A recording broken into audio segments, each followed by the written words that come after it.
Well, well, well. Payne has this, Payne has that. Who cares about Payne Haas when you own Britain Nickera? I don't know why I wasn't so dejected during that Broncos game. Obviously, I'm a diehard Broncos fan. Payne Haas was tunning up. I wasn't checking the scores, but Britain Nickera, who doubted me?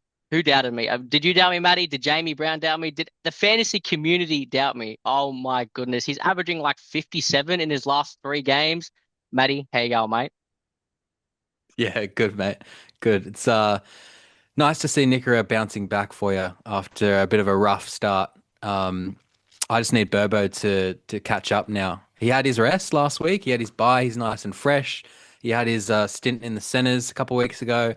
So now he's nice and fresh to come out in the second row and dominate. Two tries this week, I reckon. And mate, before we even begin, it's a crazy week, right? Like I've kind of dodged the carnage myself. I'm actually looking to launch potentially. I've been looking to launch for about 18 weeks now, and it never works. Jamie Brown, what was that video last week? I obviously couldn't do the video. I was working overtime. I was trying to pay the bills. I'm trying to pay the bills. And Jamie Brown wants to post a parody video of me and Matty T going over our teams. And by the way, I copped all the flack. I don't even think he said one bad thing about your team. I was at work. I paused my Bloke in a Bar podcast to listen to that thing on Spotify, and I just got absolutely buried. He roasted Nickera. I think he roasted Cam McInnes. He roasted us not owning Herbie Farnworth. I'm sorry, I don't want to pay $900,000 for a center. What did you think of the video, mate? Oh mate, it was pretty funny. I'm not gonna lie. I got like a few minutes into it and I was just like, there's no way he continues this for the whole video. And like, yeah, he just kept going. He kept, and halfway through, I was like, is he still imitating Mitch or is he going back to normal Jamie? And it was just like, it was this weird cross-dresser of a video. It was quite interesting. Right, don't even get me started on the comments. I'm like, oh, this will be good. All the comments were like, oh, Jamie, oh, Mitch, did you get more taller? Mitch, did you get more attractive? I saw Osto from the amateurs just roast me. Oh, did you get more attractive? Like, what was that about? I don't know what I did to deserve that. But mate, round 16, it's over. A lot of carnage. It was all Sunday, really. Like, Sua Wong, Jaden Campbell, Drinkwater forgot to play football. How did you go on the week, mate? I know you had a rough round compared to me. How did you go? Oh mate, it's been a rough few weeks to be honest. Since I think last time I was on, I was like 1700 rank or something like that. Or maybe I slipped out to 2.5K. And then now I'm out to 5.2K. It was a brutal week. I copped the Campbell, the Wong, and the Drinkwater low ones.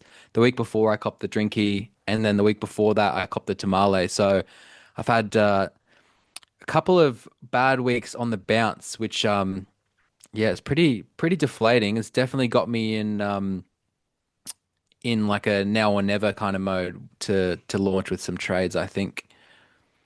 Yeah, to be honest, bro, I feel like I've been in that mode since like round two or something, like round four or five when Fisher Harris decided to just tear his shoulder or something, whatever he did. That was pretty much when I've been in fight or flight mode. I ended up scoring a 757, pretty respectable.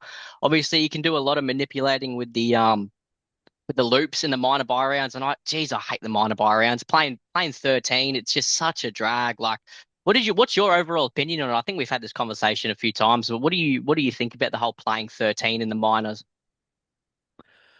I think I like the idea in one sense that, like let's say last week, for example, I had three Manly and three Dragons out. So I did four safety loops, but honestly, I only had one extra player. So if we were having to field 17, I'd be pretty cooked. But in saying that, I think it's so much more interesting when you've got more players. So if you're sitting there and there's like however many games last week, I think what there was six, maybe six games, Yeah, yeah. and you've only got 13 players, it's kind of, I don't know, I just feel like you have the one before that, the minor buy round previous to that, I had all these players sitting on my interchange that weren't scoring, and it was a bit lame. You're like, well, you just like looping guys, and their scores don't count, and it's just a bit, yeah, average. I think overall it's an okay idea, but yeah, I don't know. I'm a bit on the fence. I think after the last one, 19, because I think 19 is going to be quite difficult with Manly on the bye, and that's the last week before we get our extra lot of trades. So Maybe after 19, we'll be like, oh no, it's a good idea because we'll have Manly on the bye. I think Dragons on the bye as well. Who's in that 19 bye? But Yeah, Rabbitohs, Manly, and Dragons, I think. yeah, that's going to be a tough one, especially with the extra trades not coming till round 20. So yeah, I understand it.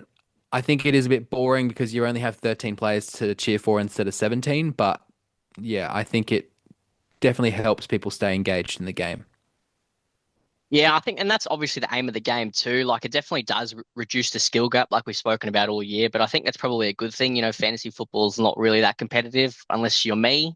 And even then, like, it's good to keep the casuals involved. But yeah, I scored 757. Obviously, I did do some manipulation of the loop. So I think I safety looped Tarpanay at the start of the round. And then with Jazz, and I had Couchman as well. And then I decided to safety loop KPP. Once Keon was named to start, and wasn't that just can't believe we blew over that. That was such a hassle last week. I think Monday and Tuesday I was keen on selling him, and then we found out he was named, and it kind of threw all my plans in the bin. And that's probably a good thing because I was probably going to bring in Pappenhausen just because I need to do something.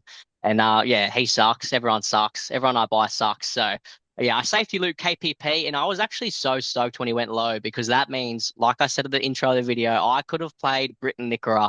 He was up against Ezra Mam and Brendan Piakura, and those are two rubbish football players, and that's coming from a Broncos fan himself. So I knew he was on for a big game. A trial 61. He's offloading the ball. A trial 73 last week. Oh my goodness. No one buy him. He's my player. I'm waiting for Kalen Ponga to do the exact same thing I've held this whole time. Probably why my rank is so rubbish. And I also had a loop with Latu Finu. I wasn't really planning on looping him. I had obviously Ruben Garrick in the wing fullback and Jaden Campbell in the halves. So I was in the a pretty crazy scenario, which I could see Latu Finu score, and then I could actually see what Ponga scored before having to choose who I took, with being able to move Jaden Campbell up or down. And it kind of doesn't really matter because Jaden Campbell's head is made out of a watermelon, and he just got crushed and yeah, sent off with a cat one. He doesn't play next week. Fletcher Sharp's got a punctured lung, a lacerated lung, so he doesn't play next week. The Roosters are on a bye. Where are you at with that, mate? Lots and lots of carnage. As you can see, you know, round 16's in the past. We've got a lot going on this week. I've promoted Britt Nicker to captain because he deserves it. What an absolute legend. Where are you sitting at this week, mate, with all the carnage? Mate, I've got one rooster, which is Siwa Wong. So, like, technically, I've got no roosters because he's injured. But besides that, I've got Campbell and Sharp. So, I've got three injuries. Then I've got like the likes of Hubner, Lawson, King Togia. So, I'm probably having to make some moves just to get a decent 17 on the park this week. And at the moment, I'm looking at potentially three trades, which would take me from six to three. Oh, that is evil. I think, to be fair, I did see what you sent me earlier with your trades, and they're good trades, like they're cracking trades. But go down to three. Yeah, to be fair, I haven't really thought about all the carnage and all that stuff going on this week because obviously I don't own Fletcher Sharp. I don't own Herbie Farmworth. I don't just own anyone who's doing well this year. Everyone I own just sucks. They're rubbish. So my team's actually looking pretty solid this week. Obviously, I only have the one rooster in Teddy. I don't have four and three, and Jaden Campbell, obviously, who's very highly owned. So I can still field quite a solid team without making any trades. Obviously, Britton Nicker, a captain, just so keen for that. I'm obviously going to be playing one of like a Jazz Tavanga or like a Latu Fainu. Lawson, I don't even think he's going to get named. I'm actually not even counting him as a number next week because I'm just hoping for the best. And if he plays, I'll gladly take his 17. But yeah, so this week, I have a lot of depth in my side, and it's one thing with my team value being quite low, and in my head the strategy of targeting cheaper guns. Obviously, I picked up DCE a few weeks ago. That's a bit random of me, eh? And Bo Fermor in the centers. That's awesome too. I don't own Herbie. Have I ever mentioned that yet? Like, I don't own him, so that's just so awesome. No, I won't mention him again. But yeah, I think rumors of Jazz Tavanga training at 9 is a bit scary. I had a little bit of play around before about who I can trade him to and what I can do. I'm broke. I got no money in the bank, but if I don't trade this week and I can still hold on to 7, a lot of people are going to do the sharp to Jacob Carraz trade, which is really, really good. But yeah, Sua Wong is also a trade out. 4 to 6 weeks with an MCL, and your other roosters are probably holds. So if a lot of people can, use one or two trades and I can potentially save some, I think that puts me in a good stead for the back end of the year.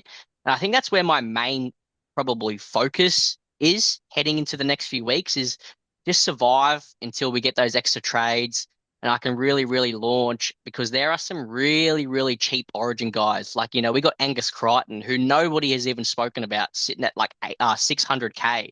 And he's a roaring buy post Origin. So that's probably where my team is at. I've dodged pretty much all the carnage. I'll cop JC, I'll cop Teddy. It's annoying, but luckily, if my 18th man or 17th man this week will be someone like a Jazz Tavanga who I can potentially scrape a 40 out of, give or take, then, I'll happily take. What about you, mate? Mate, so I've got a few problems in my team, as you can see, and only 6 trades left. Uh, Initial thoughts are Sharp to Karaz, I think, lock that in. That leaves me 2K remaining and 5 trades remaining. And if I don't make another trade, then I will be looping between LKT and Hubner in my last spot and basically playing everyone else besides Lawson, which isn't great, but I know like there's a lot of coaches with 3 or 4 roosters. Like Jamie has 4 roosters and he's got Sharp and Campbell. So I know whilst that might not seem great, a lot of people have it worse, but I could jump early and go Wong out and Hubner out and get in Fainu and Preston. And it leaves me with 1K in the bank.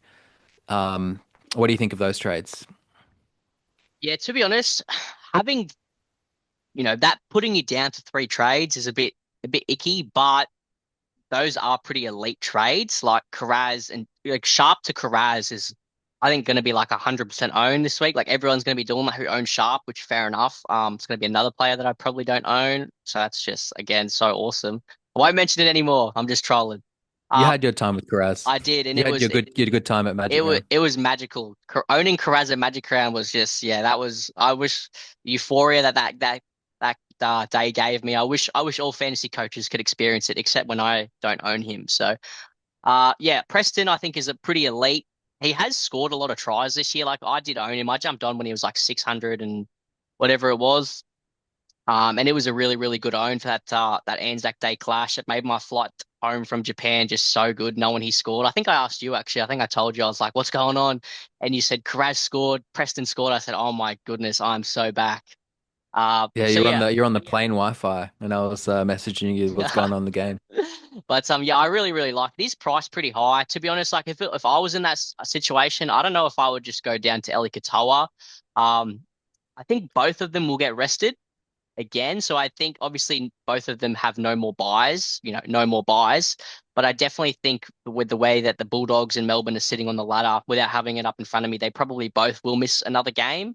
Um, that's just an estimated guess, I suppose. So I probably would go to Katoa and maybe bank the cash. But again, I'm not in that position to make the trade. So, but yeah, obviously standout trades. Latu Finu probably the number one best cheapie. I think if he probably will be starting in the halves this week. Obviously being recorded on a Monday night. We don't really know anything what's going on, but he looks pretty good. So out of all the cheapies to lay in your 18, 19, 20, 21. Larcher's probably the best. And if, there's going to be weeks when you need a 30, and, he proved last week that he can score, a mid 40s. He did have a try assist and he did play a little bit in the middle to make those tackles. But I think he's probably the best cheapie going around. And he plays next week, which, is pretty important. So other than the fact that you'll have 3 trades before we get the 8, yeah, they're actually really, really solid. A lot of people will be doing sideways trading and trying to make some moves, but you're getting 2 elite guys. And obviously you don't own Herbie, so having Karaz being in your centers is pretty good with both Fermor. So I think you're in a pretty good place, mate. I'd probably lock those in, eh? I think the other option, like as you said, I could go to Katoa, but then I'm using 2 trades to get. So the issue is I can't go from Wong to anyone, and with Wong dropping down to 628, I was thinking, oh, maybe I could even go like a Wong to kick out as a punt, but I can't even do that because kick out is like 635, and To be honest, I don't actually need, like looking at my team, I don't actually need an edge for next week.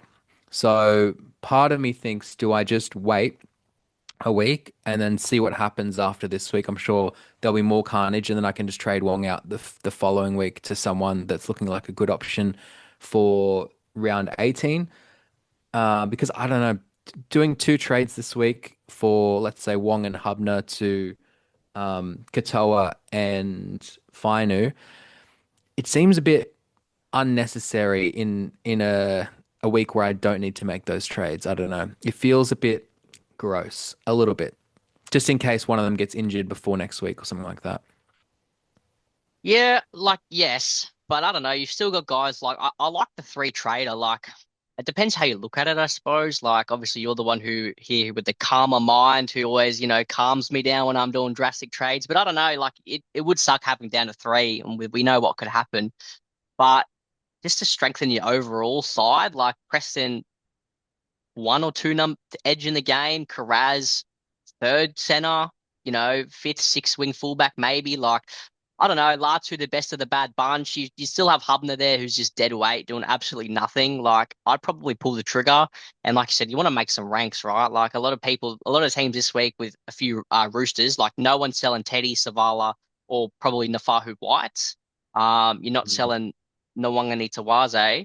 So I'd probably just sell Wong. I like those three trades. Unfortunately for me, I'm in the position where I can just relax and not force any trades. And by the end of the week, I mean, I still want to. I'm addicted to trading, and I guess if you're going to be addicted to some things in life, worst It's not bunch the is word. probably not going to be trading. It's going to be the worst of the bad bunch. So that probably is into our next topic of other potential targets. Obviously, the last major buy round next week, and it's something that I did want to touch on a little bit. Obviously, we don't really dive too deep on the analytical side of fantasy, and I don't have my spreadsheets. I don't really know how to use any of that stuff. I actually write it in OneNote and just a really boring font with like just I underline it all just to have a visual understanding of what's important and what's not. But yeah, round 18, and I actually have this little image. Hopefully it loads quite well for the video. I'm not too sure. I haven't really done too much testing, and hopefully you can see it. But it's just a small little image of what my round 19 team was last year. Obviously rounds 15, 17, and 19 or something. I don't know. It's been so long since last year happened, and so this was the last major buy round. So trades were pretty low. Everyone had their gun keepers. Look at my team. Look at my rank 37. Oh my goodness, take me back. This is when I was happy. And as you can see, the main image of this photo I want to show you was that I played with two down. So I played with 11. I didn't sacrifice any keepers or change my planning on what I wanted to do um, for this round. And I played one short. I played two short, sorry. And I even had Aitken scoring 5 points. I actually remember this as a story to this as well. I didn't own Aiken all year last year, and I think he was the best center in the comp at the Dolphins, center duel, played in the back row. Everyone owned him but me. I was like, okay. I think I even watched Jamie Brown's video who said, oh my God, he's a must have. I said, okay, if you say so, big dog. And I traded Nico Hines to him, who Nico was injured. Nico got injured. So I went, okay. I went straight to you and Aitken, and then he tore his pec. And I got 5 points and had to trade him back out. But yeah, moral of the story is, if obviously it's a little bit different, which you brought up a bit earlier, Maddie, when I brought this up to you, is that because my rank was where it wasn't a lot of room to move and change too much, right? Like it was pretty tight at the top, and a lot of other teams at the top were in the same position that I was. So if you look at my rank now being in the 2500s, how gross is that? We look at that and I'm at the rank now where if I was to push hard, there are opportunities and there are moves to make to actually gain ranks in those rounds. What do you think about that, mate? Yeah, I think obviously last year you can see you got 588, and this year a lot of the scores in the buy rounds are up in the 700s. Like just looking at round 12, it was like 750 was par, and last round 770 was par. So that definitely plays a factor. I think last year we didn't have as much team value. So and a lot of people are holding on to Origin guys. Like you can see that you've got a few. You had Yo, Latrell. So yeah, I think it's definitely interesting. I think if you are going to play short, playing short or wing fullback, is probably not the end of the world. I think everyone's pretty stocked in mids this round and edges, and should have a hooker from the last buy round. Most people will have a Jazz or a Damien Cook. So I think it's going to come down to everyone will probably have two halves as well. So it's just whether you play short in that wing fullback center. I don't think it's the end of the world as long as you got a plan on the other side of it. Like you've got a plan in 19 because we do run out of trades uh the next round. So I don't mind saving a trade, this round or next round coming, and then using that trade in 19 to get a good squad on the park. But for most people, you should be trying to push to get everyone on the park and boost those ranks, especially as they're so close together. Like my rank pretty much doubled last week by being 100 points below par. So you could halve your rank by being 100 points above par. And these buy rounds are really good rounds to do that, I think. Yeah, absolutely. And I couldn't agree more. But like you said, you got to play devil's advocate. And when you see a photo like that, I think I was ranked like 28 or something. So I ended up losing like 9 ranks. Yeah, I wish I had that problem now. But no, I just like to bring it up because I saw it when I was going through my last year's team, and it really made me think like, okay, it kind of changed my mind a little bit on how I was thinking because a few weeks ago I obviously brought up Jack Howarth, who I still think is a really good option. I know a few people in my like a few group chats and things like that were keen on Katoni Staggs, and he's been playing really really well. And when I traded Payne Haas, I actually traded Payne Haas and Lycan King Togia. Then he ended up scoring a try as well. I had a try saver, so that was awesome viewing when he did that. But yeah, I traded those two guys, and I went to DCE and I went to Bo Fermor, and I thought I'm getting a elite gun who I hoped to, have score a little bit lower, and I could get cheaper. That just didn't happen. So great job, me, tick. And I brought in two, guns. DC is a 50-point guy. I was kind of chasing the upside, bit of a pod. And Bo Fermor, I couldn't quite afford Herbie at the time, and I thought Bo Fermor, a goal kicking back rower, may I add, a goal kicking back rower. How good is that? And I just thought, That well, was I nice needed to an see. I needed another gun center just for team shape up. I only had Ruben Garrick and I only had Dylan Lucas. So I thought, okay, I'm not going to have, if I bring him in, there's a chance I'm just going to forget about the round 18, yeah, round 18 center and just play one short. And I made that decision and I thought, well, because I could have, instead of a Bo Fermor, I could have went like a Katoni Staggs, right? Or like a Jack Howarth, who's on that cheaper end, an employee for round 18. Or I could just get Bo Fermor and just be like, look, it's one round, it's a long season. I can bank some trades now. I don't have to worry about the position. And if round 18 I play short, then round 18 I play short. I'm not really too fast. And seeing that image, obviously there is circumstances around it, but seeing me and that score, you're right, with team value and everyone scoring 100 points these days, it's just food for thought. It's probably something that I'm going to do personally. Obviously, I think I have 10 for next week, and that's including Lawson, so it's not great. I'm a few short. I think I'm like a mid, or I'm a mid short, like a mid edge with the duels, and then I'm a wing fullback or center short with the duels, but that's including Lawson. So, um, yeah, I think my strategy heading into round 17 this week is probably just to not trade, not force it, even though I'm going to want to. I'm going to spend the next few days just going, what can I trade? Who can I trade Jazz Tavanga to? Because I don't want a hooker in my side. Um, and because I always do that, right? And, that's why you'll come back next week. And who can I afford? I'm going to have like Fisher Harris in my side instead of Jazz Tavanga and just say, oh, who cares? Because that's kind of where I'm at right now, right? Like, get me Fisher Harris back in. But that's kind of my strategy. I've got 7 trades left. If I don't trade this week, leaves me 7 heading into next week, which I can almost guarantee will be a lot more than other people, especially after the week we've just had.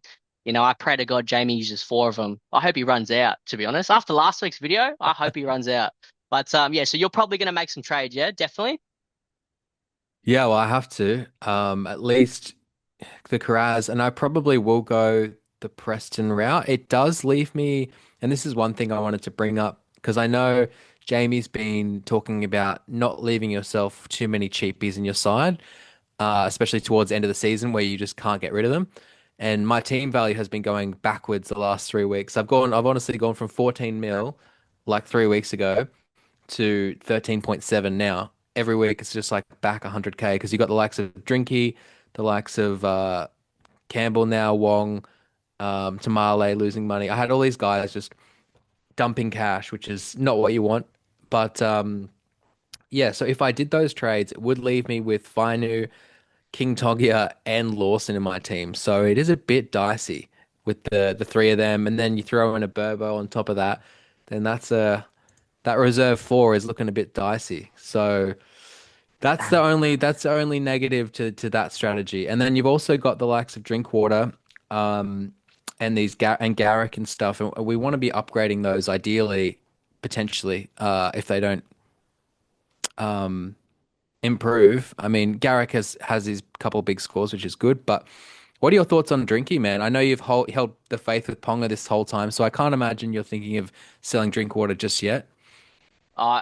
You actually should have mentioned that you'd have three cheapies before because I probably would have just hit stop on the video and said, mate, what are you doing? I actually, because last week when I traded Haas and Togia to cut one of the cheapies. So now my team has quite a lot of depth, which I'm happy with. Like, I lose JC and I lose Teddy. Doesn't even matter. Like, I've got 20 guns in my side. Like, I've got 20 guns in my side, an elite captain. But yeah, it sucks. Like it's pretty frustrating. Don't get me wrong. And I look at Ponga as a pretty good example. Everyone's like, who still owns Ponga, blah blah. And I'm like, yeah, look, I get it. He's not even goal kicking. If he had goal kicked this game, it would have been a 56, and he would have had another conversion. It would have been 58. Like, what an elite wing fullback. But I look at Ponga and I don't see what he's been scoring, and this is kind of why I've probably not been doing so well, is because I looked at Nikora and I was like, well, I know I'm getting the 50s guy at a discount. And a few weeks ago, he wasn't a 50s guy. Now he is, and this is why I bought him, right? Like there's a method to the madness. DC, I look at him at that cheap price and I'm like, well, I know what DC is. He's a 52, 53 guy. He has a bit of upside. So he's at that cheap price, but like I know what I'm getting. And that's kind of why my team value is kind of stuck as well. You've got guys like, Herbie's still making a lot of cash. All these other guys, Izzy Katoa just has made a lot of cash who I don't really own. And I'm jumping on these discounted guys with higher break evens. So my players are either stagnant or they're losing everything they have, like Drinkwater. And it has been a pretty frustrating watch. I mean, obviously last week we didn't jump on the video. And when he scored like 15 or whatever, 12, and Herbie scored 100, that was the most demoralizing I've probably ever felt in fantasy. Like, obviously, I don't turn off the games at all. Like, I watch every game, I watch every press conference. Like, I'm obsessed, right? I'm an idiot. And at half time, I think Herbie was on like 50 or something, and I turned it off. I said, I don't want to watch it. Katawa was killing it. I didn't own anyone. I didn't want to watch it. As soon as Drinkwater faked a HIA to get a penalty, you absolute idiot. And then yeah, I was off it, so I didn't watch it. Um, and it sucks, right? Like, but in my head, I know a Drinky is, and on top of that, he's a goal kicking fullback, right? Like he's probably their dominant in play goal kicker. Um, he's a goal kicker fullback, right? So yeah, it sucks he's losing all this cash. If I didn't own him, being how stubborn I am, I'd probably buy him, to be honest, even though he's a dud. And that's kind of where my head's at, right? Like, if you don't own him like Jamie, I'd probably buy him this week, to be honest. Like, I'd ignore the 64 break even. He plays the Titans, who won't have Jayden Campbell. Um, so he's probably going to score really well, right? That's the name of the game. He plays next week. He doesn't have a buy until 27. He's at the point now where he's such a highly depreciated asset, as Brenton would call it, that yeah, I think you're looking at him if you don't own him like, wow, he's a steal. And if you do own him, you just wipe the tears and you just have to suck it up because there's no way you're going to trade him, right? Like there's a few wing fullbacks post Origin that are going to be really important, like Latrell Mitchell. I think he's going to be close to a must-have if he's going to be kicking 600 meters. So, and that's kind of where my strategy is. It's probably the next thing that I wanted to bring up is post Origin. And it's kind of why I'm in the frame of mind where I'm like, look, if I lose a few ranks, if my rank goes out to like if it crumbles over the next few weeks, one, it's going to be nothing new to me. It's all I've done all year. But two, I feel like in the back end, I really, really want to try to salvage as much as I can of the year. And I think if I use trades now to get guys like Eli Katoa, who I think he's going to be like a 52, 53 guy, or, for 100K less, I can get Angus Crichton, who we know what he is. Even if he's a 52, 53 guy, we'll have him the whole year. He doesn't have any buys left, blah, blah, blah, blah, blah. You know the story. And I can save that 100K. Guys like Latrell Mitchell, I think we're getting someone like Tino at a really, really cheap discount. We're gonna want Payne Haas back, Isaiah Yo, all these guys. So if I can just kind of stumble my way through the next few weeks and have as many trades as I can, then I can launch with some. I can do these luxurious upgrades, and that's probably the thing you don't want to be doing the next few weeks is sideways trading. Guns to guns, elite guns to elite guns. Your trades are not sideways. You're making really good upgrades, even though you've only got three of them. You got a few duds in there, but if you look at the trades as is, they're really, really solid. So, do you have any interest in some Origin guys? Have you looked past round 19, 20 to these Origin guys that you're going to be wanting to get? Because there's a few. Angus is massive on my list at that price. I didn't get you an Aitken a few weeks ago because I looked at Angus and I thought, well, I can get him in a few weeks and he's going to score. He's going to average more, in my opinion. No, I think it's a really good point. I think a lot of us have the tunnel vision. We're just looking at the round in front of us because there has been so many fires to put out and injuries, suspensions, and like the things have just popped up and we've got the buys to contend with. And I think we've just been focused on at least up until 19 until we get the trades. But you made a really good point. I think Harry Grant's sitting at 630K. There's all of these guys that are just in and around that 600 to 700K mark. And then yeah, Yo 750 that we're gonna want. Like we're gonna want to be upgrading to. So if we're locking in all these, and that's why I'm kind of glad that I can't go from Wong to kick out in one trade, because I would probably be locking in a substandard guy in kick out just to get through the buy rounds. But I think it's very important, as you mentioned, that we need to start looking beyond that to round 20 and to the back end of the season where we can pick up these guys like Lomax is 600K. He could be a fun jewel. Like there's a lot of interesting options in and around there. Like a couple of weeks ago, I traded Hosking to Aitken. And right now that trade looks absolutely horrendous. Like it just looks like a wasted trade. Even though Hosking, yes, he's not done well since. He's just back to back 41s or whatever. But Aitken push to the centers. It's probably a sideways trade that I didn't need to necessarily make. And I mean, for me personally, I saved money by going Furmore instead of Herbie so that I could go Hosking to Aitken, and that backfired massively. So I think locking in a Preston makes sense to me because he is one of the top tier edges. Whereas if I was to double trade this week to get a Katoa, it just doesn't really feel like, I don't know. It doesn't feel like the best move because at least if I lock in a Preston, I'm locking in a guy that I'm pretty happy is going to, be a top 3 to 4 edge in the game. Obviously, you've got some of these jewels like Kolomatangi and stuff, but he's going to be pretty up there.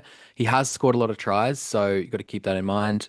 But yeah, I think right now we should be, not looking at these substandard guys if possible, like, and only be looking to go up. And there's just a lot of substandard guys this year. Like I was looking through the list, and you've got like Hines, and like you've just got so many players below 700K this year.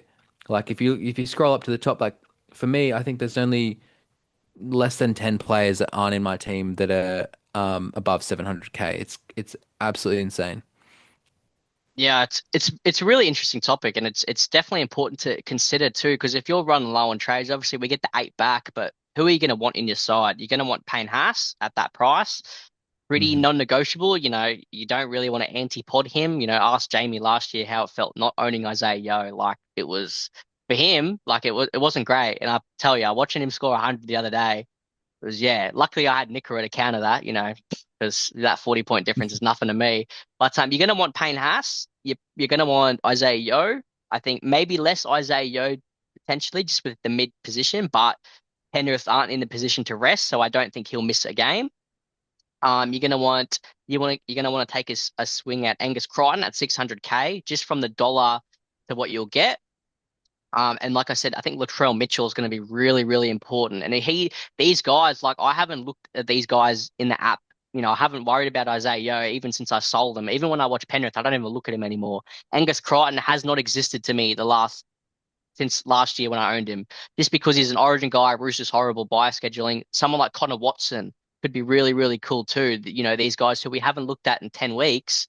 Um, and yeah, that probably where we'll end it. How funny is that? Nico Hines at under 600k or something, and my stubbornness, I look at Nico at that price and just think, oh, good, that's a bit of value there, even though he's a dud. So that's hey, don't listen to me. I don't know what I'm doing, but I think that's a I good think place. Oh, I was just gonna say I think Jamie made a point to this in one of his recent videos, but I think this year, and I think a lot of people have fallen for this kind of trap, whereas like each year is different, and each player might not be the same as they once were, and I think a lot of people um, are caught up on the scores of Hines and the likes of Hughes and all of these guys that did historically score well, and I think the depreciating asset uh, for in general, that rule makes sense. Like if you've got a gun that was previously a gun for X amount of years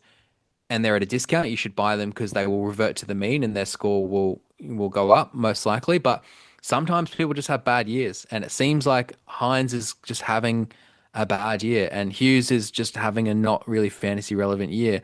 And there's some of this stuff that I think we get so fixated on what's worked for us in the past, and maybe in the past that has worked for us. So then we just apply that rule to every year going forward. But there are different outliers, and it seems like this year we're having a few of them. It seems like it is quite hard to hold that 60 plus average, like where especially in the half position, I'm finding like besides Cleary, like you got Fogarty in there with a 44, Katoa went low this week.